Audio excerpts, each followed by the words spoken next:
Le but ce matin, c'est de parler d'utilisation et de la réutilisation surtout de données publiques au travers d'une solution qu'on développe nous au sein de Datarox. Déjà, peut-être avant de rentrer dans le vif du sujet, vous expliquer un peu qui nous sommes, quelle est notre activité. Donc, Datarox, on est un éditeur de logiciels spécialisé autour de solutions innovantes pour le traitement et l'analyse de données, avec un vrai focus qui est de simplifier l'accès aux données. C'est-à-dire, d'un côté, il y a des gens qui ont l'habitude de manipuler des données avec un profil technique, donc ils vont pouvoir aller au niveau des bases de données, faire des requêtes, etc. De l'autre côté, on a des utilisateurs qui ont besoin d'accéder à ces données dans le cadre de leur activité, mais qui n'ont pas forcément les compétences techniques ou le temps de monter en compétences techniquement pour pouvoir le faire. Donc nous, ce qu'on essaye de faire au sein de Datarox, c'est de créer des logiciels qui soient suffisamment simples pour aider tout type d'utilisateur à aller explorer la donnée sans faire de compromis sur la puissance. On verra ça un petit peu plus tard dans le cadre de ce webinaire avec PowerSlide. La société a été créée en 2014. Aujourd'hui, on est 11 collaborateurs. Donc, on est une société à la base, on est d'origine réunionnaise, créée à La Réunion, et on se déploie de plus en plus au-delà de nos frontières, puisqu'on a on a un collaborateur aujourd'hui qui est à temps plein en région parisienne, et surtout on travaille depuis pas mal d'années avec des clients qui sont à la fois en France, à La Réunion, en France métropolitaine, et également avec des partenaires internationaux. Donc parmi nos clients, on a quelques belles références, et notamment on peut voir qu'on a pas mal de collectivités publiques avec lesquelles on travaille, notamment la mairie de Saint-Denis, avec qui on travaille depuis de nombreuses années, la CCI de La Réunion, des agences de développement, des observatoires. Et c'est finalement ces clients-là qui nous a amené de plus en plus vers ce côté open data.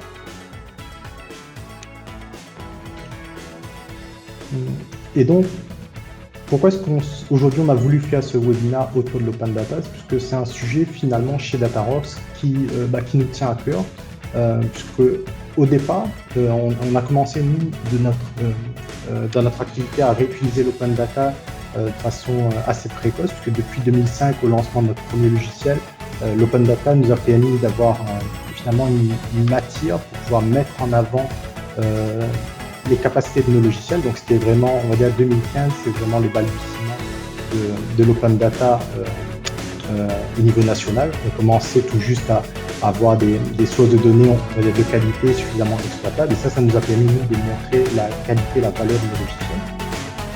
Et depuis, comme je vous disais, on a accompagné aussi pas mal de clients dans leur propre démarche open data, notamment leur fournissant des outils pour valoriser leurs données. On a finalement pas mal de collectivités publiques arrivent à stocker et structurer la donnée. L'étape d'après, c'est aussi de pouvoir communiquer cette donnée efficacement. Et c'est quelque chose qu'on peut faire très simplement, nous, grâce aux solutions qu'on développe. Et on essaye d'accompagner différents clients du secteur public vers ces démarches open data. Un petit résumé très rapide, et c'est aussi ma vision de l'open data. Comment moi je vois l'open data aujourd'hui, c'est vraiment comme un véritable environnement. Finalement, l'open data, j'ai mis la définition Wikipédia. D'ailleurs, je vous transmettrai le lien vers ces slides en fin de présentation. Finalement, l'open data, c'est un ensemble de jeux de données qui vont être librement réutilisables par les usagers. Ça peut être sur des thématiques diverses, que ce soit des données politiques, des données sur l'énergie, des données sociales, géographiques, touristiques, économiques, mais ça peut être aussi d'autres types de données. L'idée, c'est vraiment que ce soit des sources de données qui soient structurées, qu'on puisse réutiliser sans forcément avoir de contrepartie financière. Le but, c'est d'avoir un socle commun d'échange. Et aujourd'hui, on va dire que ces sources de données sont majoritairement mises à disposition par les collectivités publiques. Ça, on va dire parce qu'il y a un cadre législatif aussi qui pousse les collectivités publiques à ouvrir leurs propres données. Et cette donnée-là, finalement, ça va être la matière première pour la construction d'un véritable écosystème. Parce qu'autour de ça, on va pouvoir construire beaucoup de cas d'usage. Pour le citoyen, ça va être un outil d'accès à la transparence de la structure publique. On va pouvoir accéder à des données, comprendre comment fonctionnent nos différentes collectivités publiques. Donc, le côté transparent, ça va toucher les citoyens, les journalistes, etc.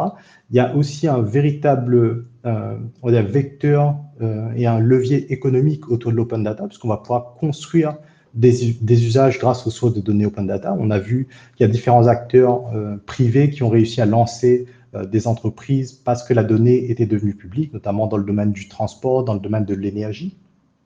Ça peut être aussi une incroyable matière première pour des étudiants et pour des universitaires, puisque finalement, grâce à l'open data, on a accès à une matière première qu'on n'avait pas initialement pour pouvoir croiser, recouper des données et pouvoir finalement créer une connaissance bien plus large. Je mets aussi le cas d'usage des développeurs, puisque l'open data et la donnée de façon générale, c'est voilà, ce qui va permettre finalement d'innover, de créer de nouveaux usages.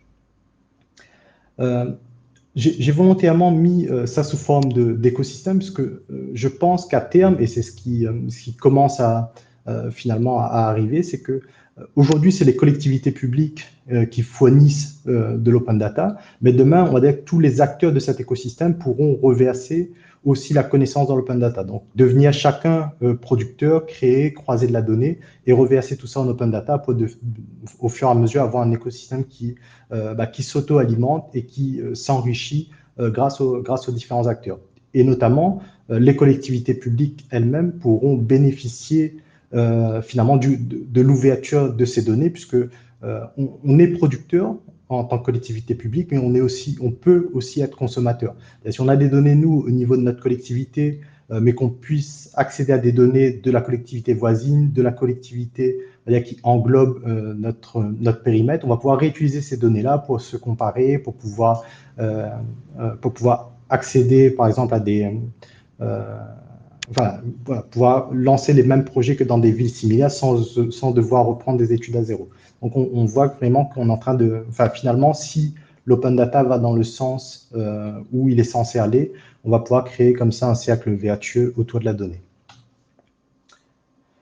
Le but du webinaire, ce n'est pas forcément d'aller en profondeur autour de l'open data, puisque là, on a cité la partie réutilisation de la donnée, etc. Il y a tout plein de critères autour de ça, notamment, il y a des licences spécifiques pour la réutilisation des données. Il y a aussi un cadre législatif qui fait que toutes les données ne peuvent pas être ouvertes, et notamment, on pense aussi à toutes les données à caractère personnel. Mais si le sujet vous intéresse et vous voulez approfondir ce sujet-là, j'ai mis ici deux références extrêmement intéressantes. La première, c'est un lien vers le site d'Etalab, qui est on va dire, qui a démarré comme une mission autour de l'open data et aujourd'hui qui est un vrai département de la direction informatique et numérique de l'État. Donc, c'est eux aujourd'hui qui sont plutôt pilotes sur cette mission d'ouverture de données. Ils opèrent notamment un portail que l'on verra plus tard qui s'appelle datagouv.fr, qui est un peu on va dire la référence aujourd'hui pour aller piocher des données en open data. Ils travaillent aussi sur de la normalisation, sur de la spécification. Donc, il y a tout plein d'informations intéressantes sur le site d'Etalab. Et notamment, ils travaillent aussi à l'observatoire de l'open data, sur laquelle on va pouvoir finalement consulter des informations sur le statut finalement de l'open data en France. Là, on peut voir par exemple, et c'est extrêmement intéressant pour voir que l'open data continue à monter en puissance et qu'on est finalement qu'au début d'une belle aventure, puisque depuis 2016 et la loi d'ouverture, la loi numérique d'ouverture des données, on voit que de plus en plus de collectivités commencent à publier des jeux de données, mais que ça reste encore une minorité des collectivités publiques. Aujourd'hui, seuls 11% des collectivités publiques ont lancé une démarche d'ouverture des données. Ça peut s'expliquer par différentes raisons qui sont totalement légitimes, puisque toutes les collectivités publiques n'ont pas le même niveau on va dire de maturité face à la digitalisation. Beaucoup de collectivités publiques sont encore au format papier, sachant que un des critères de réussite de l'open data, c'est d'avoir de la donnée structurée et la plus propre possible. Donc, il y a évidemment une certaine inertie au démarrage du projet, mais on peut, et on le voit via cette courbe, que ça va être un mouvement qui va s'amplifier au fil des années et ça va permettre justement à cet écosystème-là de s'enrichir au fur et à mesure que le temps va passer. Ça aussi, c'est un graphique intéressant parce qu'on voit aujourd'hui que même si on a une plateforme gouvernementale, on va dire, qui va permettre à des collectivités de publier de la donnée, on voit qu'aujourd'hui, la majeure partie des acteurs qui sont lancés dans des démarches d'open data ont fait le choix d'opérer eux-mêmes leur propre portail. Avec ça, il y a probablement des raisons structurelles, des raisons de simplicité aussi dans le choix des données à publier. Mais aujourd'hui, ça reste majoritairement des portails qui sont opérés par les différents acteurs publics. Donc, qui ont fait le choix soit d'avoir des portails orientés données géolocalisées, des portails open data classiques. Et souvent, DataGouv permet aussi d'avoir un lien vers les propres portails des différentes collectivités.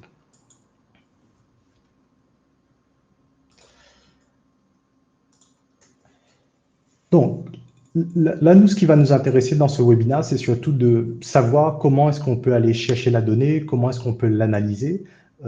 Et on va dire ce qui est intéressant, c'est de savoir qui publie de la donnée aujourd'hui en open data. Donc, comme je vous disais, on a un site qui est un site de référence, qui est data.gouv.fr, qui est le site du gouvernement sur lequel, enfin le site de l'État en tout cas, sur lequel les différents acteurs publient des sources de données open data. Donc, ce site-là, data.gouv.fr, il faut le voir vraiment comme un portail d'accès qui permet d'aller aussi sur des portails qui sont opérés par d'autres opérateurs. On va pouvoir télécharger directement des fichiers sur datagouv.fr, des fichiers au format Excel, CSV ou des formats un peu plus techniques type JSON, etc., qu'on va pouvoir exploiter dans la foulée. Mais on a des producteurs de données type INSEE qui va permettre d'avoir un lien de redirection vers ces portails-là. Donc, ça, généralement, lorsqu'on rentre dans une démarche d'analyse de données publiques, c'est souvent une bonne pratique d'aller voir sur DataGouv est-ce que la source de données est déjà publiée. Puisque c'est le travail de ce portail-là d'essayer d'être le plus exhaustif et de représenter le plus d'acteurs qui sont dans cette démarche open data. Ce qui est intéressant avec le portail DataGouv, c'est qu'on peut voir aussi des réutilisations des données, puisqu'on disait l'objectif de l'open data, c'est aussi d'avoir des réutilisations. Donc, on a des acteurs à la fois privés et à la fois publics qui peuvent montrer le résultat de la réutilisation de données en open data. Et c'est ce que nous, on fait aussi chez Datarox, puisqu'on a l'habitude, comme je vous disais, de mettre en avant à la fois nos solutions grâce à l'open data, mais surtout de rendre un peu à la communauté l'utilisation de cette open data-là en leur fournissant des tableaux de bord qui sont déjà exploitables. Je vous ai mis quelques exemples ici, on ne va pas forcément tous les parcourir, vous pourrez le faire avec les liens dans les URL, mais il faut savoir que l'open data concerne différentes typologies d'acteurs publics. Ce qui est intéressant, c'est que de plus en plus d'acteurs se lancent dans l'open data, même des acteurs qui traditionnellement avaient plutôt une tendance à protéger plutôt leurs données. Donc, très récemment, il y a l'URSSAF qui a lancé son portail open data avec tout plein de données intéressantes, notamment sur tout ce qui est des informations sur le salariat, que ce soit sur les salaires moyens, que ce soit sur le nombre d'employés par typologie d'emploi, etc. Ça peut être extrêmement intéressant de récupérer des données URSSAF pour pouvoir les recroiser avec vos propres données internes et enrichir vos propres bases de données. Il y a des ministères, donc pas mal de ministères aussi ont lancé leur propre portail open data. On a aussi des opérateurs des délégations publiques, notamment autour du transport, de l'eau, etc., qui publient de la donnée. Donc, en gros, la démarche, lorsque vous souhaitez réutiliser de la donnée en open data, c'est essayer de définir quel type de jeu de données vous avez besoin et la façon la plus efficace de le trouver. Donc, c'est soit vous passez par DataGouv, soit vous utilisez un moteur de recherche et souvent, et ça, c'est quelque chose d'extrêmement intéressant, c'est que les open data sont de plus en plus documentés et donc, avec un moteur de recherche, on arrive à retrouver assez simplement des données. Et à bien regarder, bien évidemment, la licence de réutilisation pour éviter d'avoir des soucis dans l'exploitation de ces données. On voit aussi qu'il y a des acteurs privés, finalement, type Open Data Soft, donc qui est un éditeur de logiciels sur la partie Open Data qui qui a fourni aussi un portail, on va dire, de centralisation de tous les jeux de données qu'ils opèrent, eux, au cours de, enfin, dans le portail Open Data Soft. Il faut savoir aujourd'hui que 40% des opérateurs publics aujourd'hui ont un portail de données qui utilise la technologie d'Open Data Soft. Donc, ça permet aussi d'avoir une vision un peu centralisée de 40% des jeux de données qui sont ouverts grâce à ce portail-là. Sachant qu'Open Data est aussi dans différents pays, vous aurez aussi accès à des jeux de données qui sont pas forcément que sur le périmètre du territoire national. On reviendra après sur l'éducation nationale, puisque finalement, c'est le jeu de données qu'on va utiliser là pour vous montrer comment est-ce qu'on peut aller explorer très simplement des données avec PowerSlide. Et justement, on arrive à la partie PowerSlide, parce que comme je vous le disais, c'est que nous, notre leitmotiv au sein de Datarock, c'est de permettre à tout un chacun d'aller manipuler de la donnée. Souvent, c'est assez contraignant la manipulation de l'open data. Bon, il y a déjà le problème d'accès à la donnée. Ça, on voit qu'avec les portails, etc., c'est déjà un premier problème qui est résolu. Le second problème aujourd'hui avec l'open data, c'est la qualité des données. Donc, il faut pouvoir aller explorer très rapidement la donnée pour savoir est-ce que c'est une donnée que je peux, moi, réutiliser dans le cadre de mes activités. Et la meilleure façon aujourd'hui de faire ça, c'est grâce à la data visualisation. Donc, on va pouvoir créer très simplement des graphiques et voir est-ce que la donnée aujourd'hui est cohérente, est-ce qu'elle est exhaustive, c'est-à-dire est-ce qu'elle peut descendre au niveau du périmètre que moi, dont j'ai besoin, moi, pour analyser mes propres données. Donc, ça va être des choses qu'on va pouvoir faire très simplement avec une solution comme PowerSlide. Bon, PowerSlide, c'est une solution qui est quand même assez riche. Donc là, on va voir juste le côté exploration de la donnée, mais il faut voir que PowerSlide, c'est un véritable outil de communication autour de la donnée. Tous les slides qui ont été présentés jusqu'à maintenant ont été construits dans PowerSlide. Donc, c'est un outil qui est réellement mi-chemin entre un outil d'analyse de données et un outil de présentation. Donc là, on va voir le côté exploratoire, mais si ça vous intéresse, n'hésitez pas à aller sur notre site pour découvrir un peu plus sur le logiciel. Ok. Je ne sais pas s'il y a des questions jusque maintenant. Donc, avant de passer au cas pratique et à la démonstration, donc n'hésitez pas si vous avez des questions, s'il y a des points que vous souhaitez approfondir. Donc, on peut essayer de regarder ça juste avant de lancer la partie démonstration.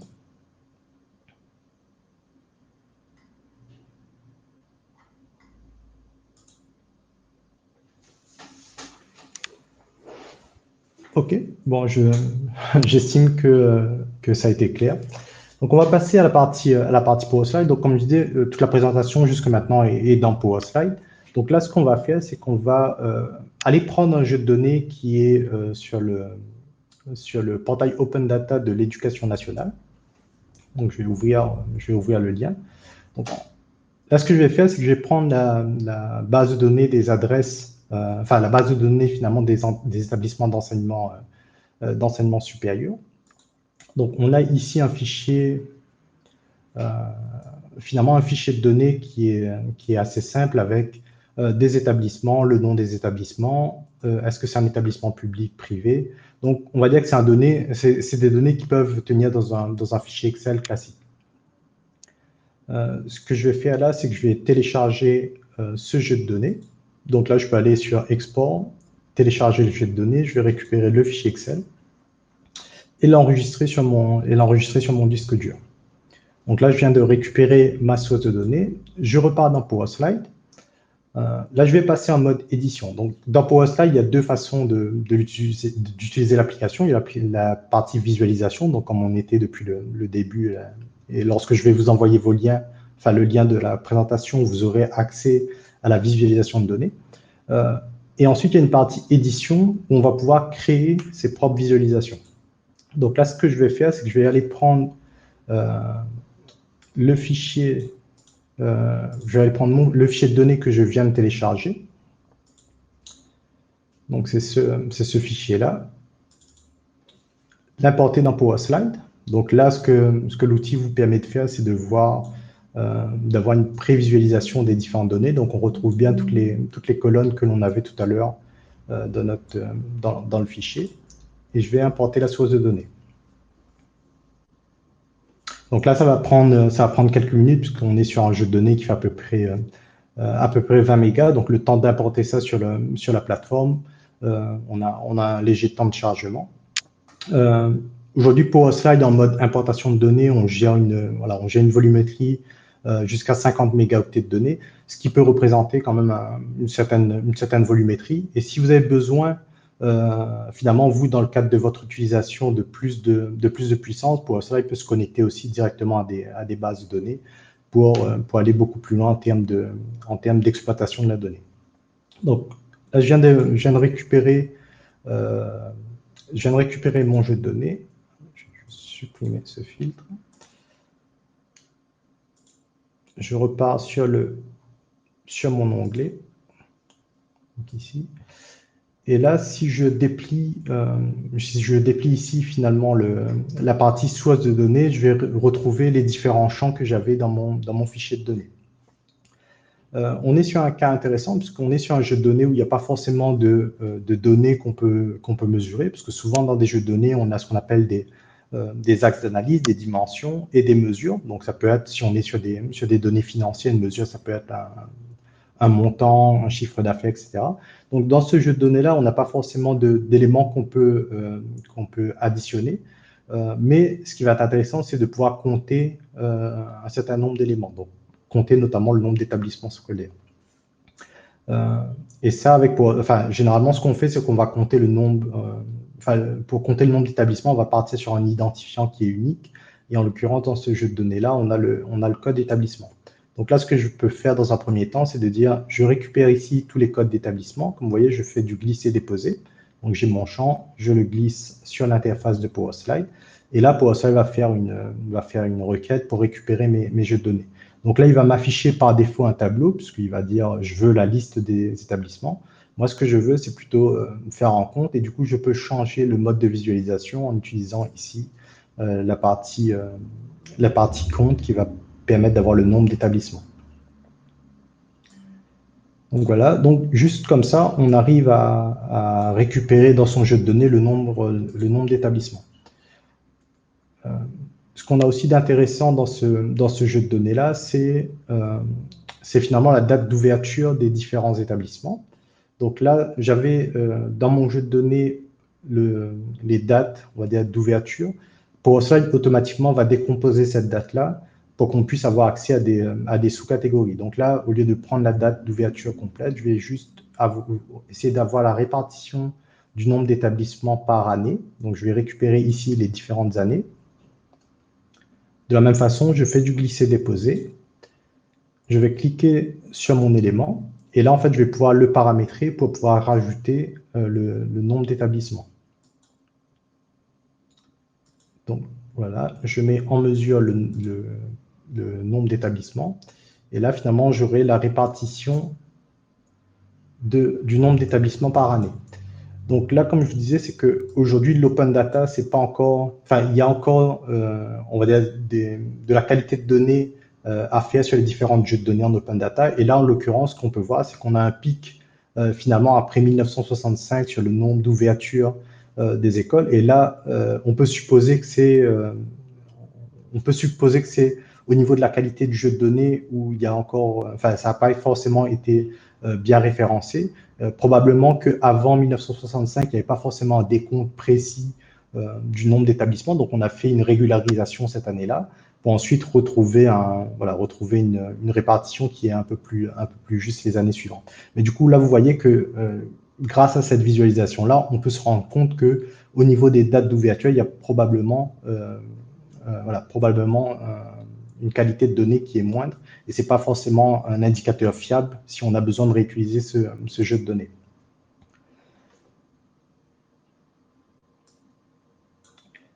Donc là, je pense que vous avez compris un peu le concept de PowerSlide, c'est que finalement, vous allez avoir votre jeu de données, vous allez avoir vos différents champs, et lorsqu'on a besoin de croiser les données, on a juste à prendre les informations et à faire du glisser-déposer. Donc, si on veut avoir le type d'établissement scolaire, j'ai juste à prendre ici nature. De la même façon que tout à l'heure, je vais rajouter le nombre d'établissements.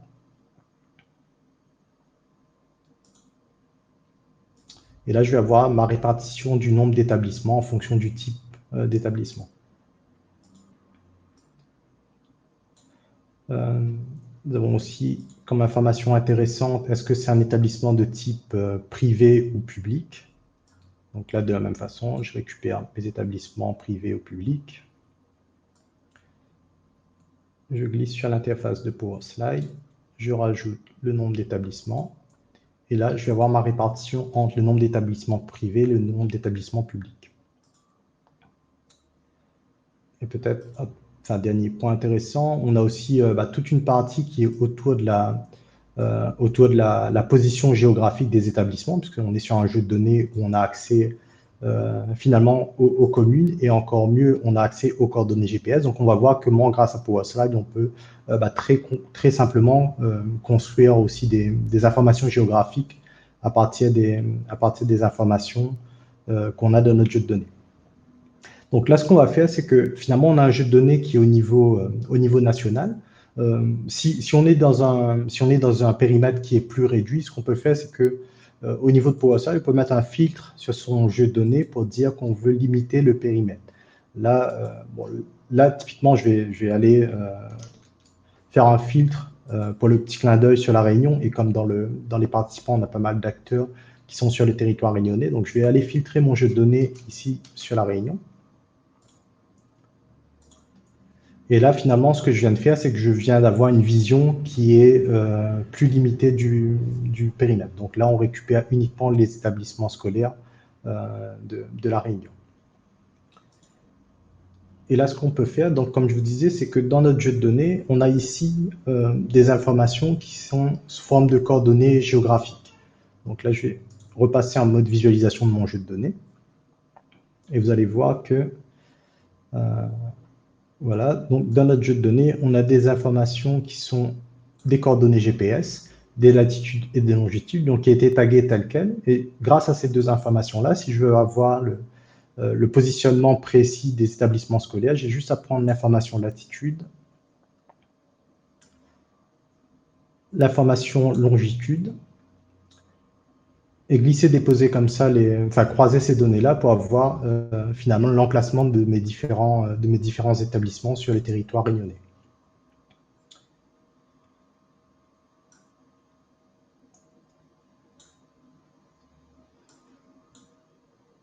Donc voilà, là je pense que vous voyez la simplicité de création de ces indicateurs grâce à PowerSlide.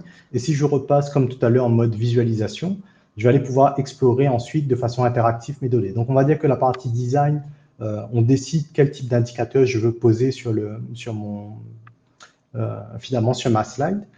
Et ensuite, les gens qui vont visualiser les slides peuvent aller eux-mêmes naviguer dans ces données-là. Donc, si je vois uniquement les établissements privés de la Réunion, j'aurai juste à cliquer sur cet élément-là, privé, et j'aurai accès à tous les établissements privés de la Réunion. Si je veux faire un filtre dans cette zone, je pourrais avoir tous les établissements privés de la Réunion dans le nord-est de l'île, et ainsi de suite. Donc, on peut comme ça naviguer dans la donnée et descendre au niveau de ces différents éléments.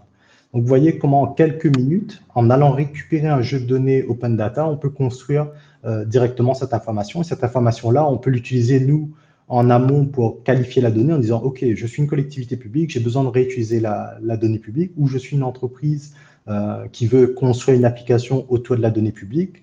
Là, comme ça, en quelques minutes, grâce à PowerSlide, on peut aller qualifier le jeu de données, regarder quel type d'information on a, et grâce à la data visualisation, avoir un aperçu très rapide. Et ce qui est intéressant, c'est que finalement, ce jeu de données-là, on peut le partager très simplement. Parce que là, juste en faisant copier-coller ici de mon URL, je vais vous le copier-coller dans le chat, je peux, comme ça, vous donner accès à ce jeu de données-là. Donc si vous allez cliquer sur l'URL, vous allez voir dans votre navigateur Internet les slides que je viens de vous passer et la présentation, et la présentation interactive, donc sur laquelle vous pourrez interagir et faire des analyses. Et ça, on peut le faire sur tout type de jeu de données. À partir du moment où on a accès à un fichier Excel ou un fichier CSV structuré en base de données, on peut le mettre dans PowerSlide et créer son cas d'usage très simplement. Donc voilà pour la présentation très rapide de PowerSlide. Au-delà de ça, puisque finalement l'open data, c'est un sujet vaste. On a vu que la qualité des données n'est pas forcément toujours au rendez-vous. Ce qu'on est en train de construire aussi, nous, toujours dans le cadre de notre mission d'accompagnement de nos clients, c'est qu'on est en train aussi d'agréger pas mal de jeux de données qui sont en open data, qualifier et travailler sur la qualité de ces données-là pour pouvoir vous proposer finalement des bases de données qui seront prêtes à l'emploi et très simples à explorer. Donc, notamment, une des bases de données, excusez-moi, qui a été ouverte assez récemment, c'est la base de données Sirène des entreprises. Cette base de données-là, nous, ce qu'on fait aujourd'hui, c'est qu'on la récupère tous les jours de sources de données Open Data avec la partie géolocalisation et on construit une base de données. Cette base de données-là, on peut la mettre à disposition de nos différents clients pour qu'ils puissent être utilisés dans Power Slide. Donc là, vous voyez, par exemple, l'intégralité des entreprises sur le territoire national. Si je veux faire un zoom, comme tout à l'heure sur la Réunion, je peux descendre là en filtrant sur l'intégralité des entreprises qui sont à La Réunion. Donc, on voit c'est pas forcément que des entreprises, ça peut être des établissements publics, des associations, etc. Donc, on a 110 000 établissements à La Réunion. Et comme tout à l'heure, avec la base de données sur l'éducation nationale, on peut aller filtrer sa donnée et descendre sur différents niveaux de granularité. Et ça, cette base de données-là, on l'a sur l'ensemble des territoires. Donc, on peut le faire sur d'autres départements d'outre-mer, sur les Antilles, par exemple. On peut le faire sur voilà. Peu importe la région, on a cette granularité. Et là, on est vraiment en mode plutôt exploratoire, sachant que on peut vraiment descendre très finement sur cette base de données. Puisque là, par exemple, si je veux descendre au niveau de la dénomination de l'entreprise, j'aurais juste à aller choisir l'enseigne. Je fais une recherche sur pas forcément l'enseigne, ça va être voilà. Donc si je fais une recherche sur Datarox, je peux aller explorer ma base de données puisque j'aurai l'intégralité des données. Donc comme ça, je peux aller explorer. Et donc ces bases de données-là, on est en train de les structurer, on est en train de travailler sur la qualité pour pouvoir les mettre à disposition de nos clients le plus rapidement possible. Donc voilà pour la présentation autour de... on me dit que le slide n'est pas public. Du coup, je vais juste aller modifier ça. Voilà, donc ça c'est, vous voyez en direct la partie paramétrage des slides. Donc effectivement, le slide n'est pas en accès public. Et là, en le mettant en accès public, vous devriez normalement pouvoir y accéder. Donc voilà pour la présentation. Il nous reste à peu près, un peu moins de 5 à 10 minutes de temps de parole. Donc si vous souhaitez poser des questions, n'hésitez pas, c'est le moment. Si vous avez des remarques, etc., on est là et toute l'équipe de Datarox sera là pour répondre à ces questions.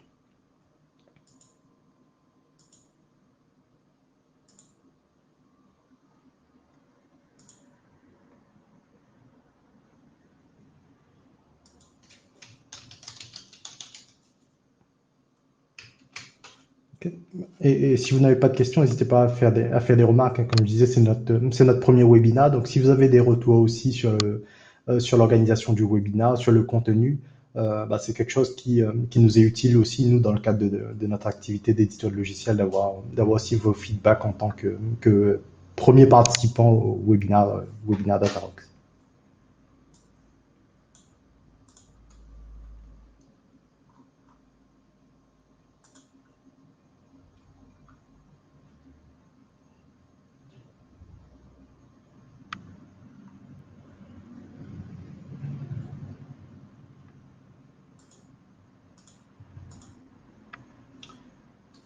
Ok, s'il n'y a pas de questions parmi vous, n'hésitez pas à aller sur notre site web si vous souhaitez découvrir un peu plus la solution. Vous pourrez la tester gratuitement parce qu'il y a une période d'évaluation de 15 jours. Et surtout, on essaie, nous, d'être réellement disponible pour pouvoir échanger avec nos différents clients et prospects. Donc, il y a Fabrice dans le chat qui a une question. Non, non, on n'entend pas, parce qu'en gros, toutes les questions vont se passer par chat.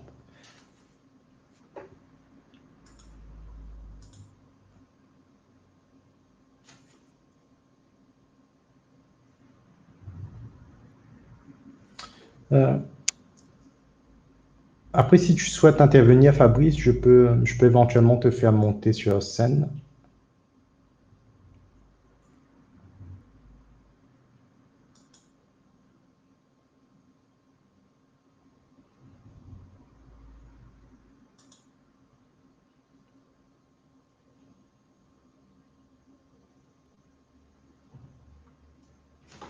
Ok, je t'ai envoyé l'invitation. Normalement, tu peux participer.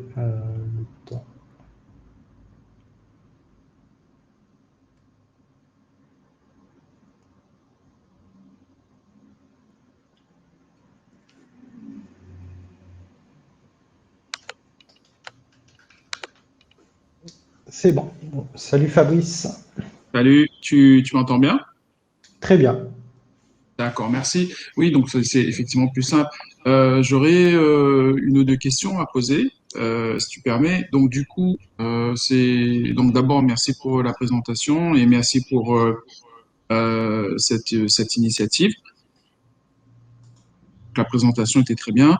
Par rapport à l'outil lui-même, aujourd'hui ce que tu nous présentes, donc PowerSide, c'est vraiment un outil d'aide à la visualisation des données, puisque Ouais, on en fait, part. ouais, déjà, enfin, vas-y, finis ta Puisque question. voilà, dans l'exercice là enfin dans la démonstration que tu nous as faite, bon, on part d'une base de données, bon là en l'occurrence un fichier Excel où ils sont déjà préparés, et on vient simplement donc faisant donc glisser sur l'application, donc structurer un peu ces données là et les rendre propres en termes de visualisation et d'affichage. Et de traitement.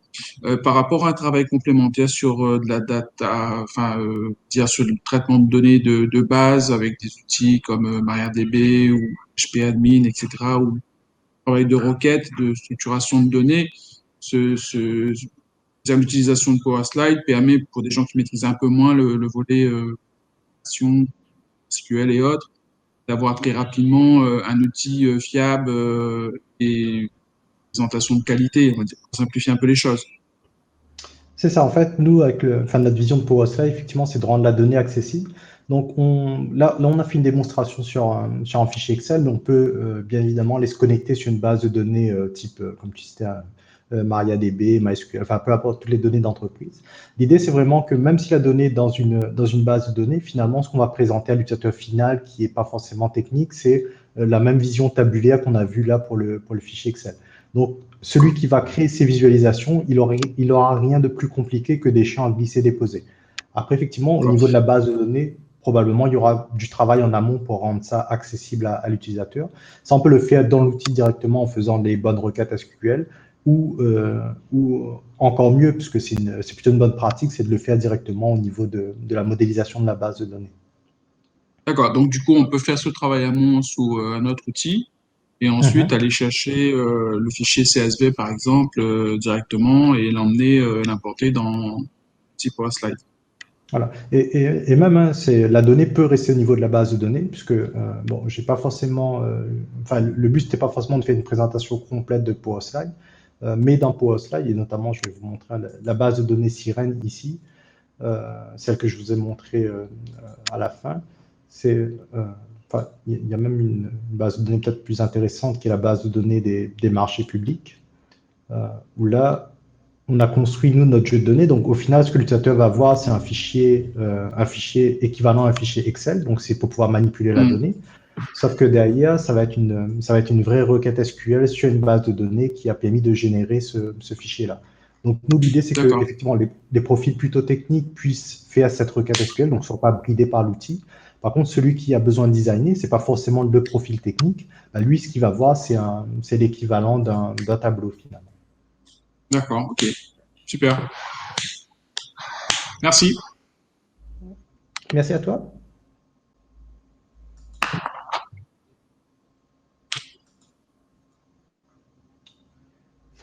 Est-ce qu'il y aurait d'autres questions? Merci Annabelle pour ton retour. Merci Cynthia.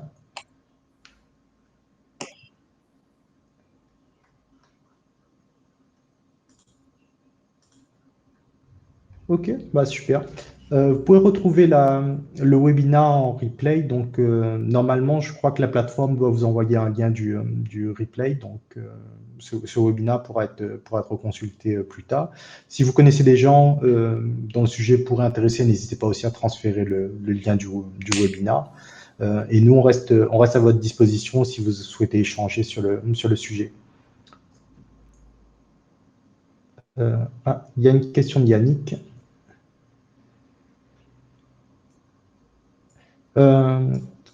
Les données privées des utilisateurs sont-elles protégées et restent privées? Effectivement, donc là on est parti sur un cas d'usage open data où le but c'était de pouvoir repartager, republier la donnée. Mais effectivement, dans PowerSlide, on peut, parce que on va dire qu'aujourd'hui notre public n'est pas forcément que des acteurs publics et de l'open data, donc on a aussi des acteurs privés avec lesquels on travaille. Et là, bien évidemment, c'est celui qui utilise PowerSlide qui décide du niveau de visibilité de ces données. Donc on peut complètement avoir une solution où il faut un login mot de passe pour accéder à l'intégralité des tableaux de bord. On peut aussi, voilà, on peut avoir un mix des deux, c'est-à-dire dans la même application, on peut choisir d'ouvrir certains tableaux de bord en mode public et d'autres qui vont rester privés. Donc ça c'est quelque chose qu'on peut gérer assez finement dans PowerSlide avec la gestion des droits. Donc, comme tout à l'heure, vous avez vu, hein, au premier partage, finalement, le CAI n'était pas en public. Donc, on peut aussi définir ici des droits de lecture et d'écriture à des utilisateurs. Et on peut même aller beaucoup plus loin. Et ça, on pourrait en discuter en échangeant plus tard. Mais on peut même descendre à un niveau de protection au niveau de la donnée. Donc, on peut imaginer une base de données où les données sont pré-filtrées en fonction du profil utilisateur. Donc, si vous êtes un commercial, par exemple, vous avez un matricule d'employés, vous pouvez filtrer ces données sur cette information-là. Si vous êtes une collectivité publique avec des données sensibles et que chaque agent doit accéder à des données en particulier, on peut aussi préfiltrer ces données-là. Donc, j'espère que ça répond à ta question, Yannick, et d'ailleurs, ça me fait plaisir que tu sois là.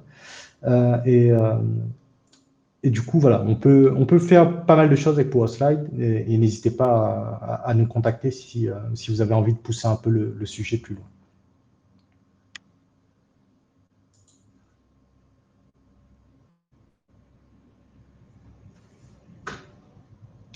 Super.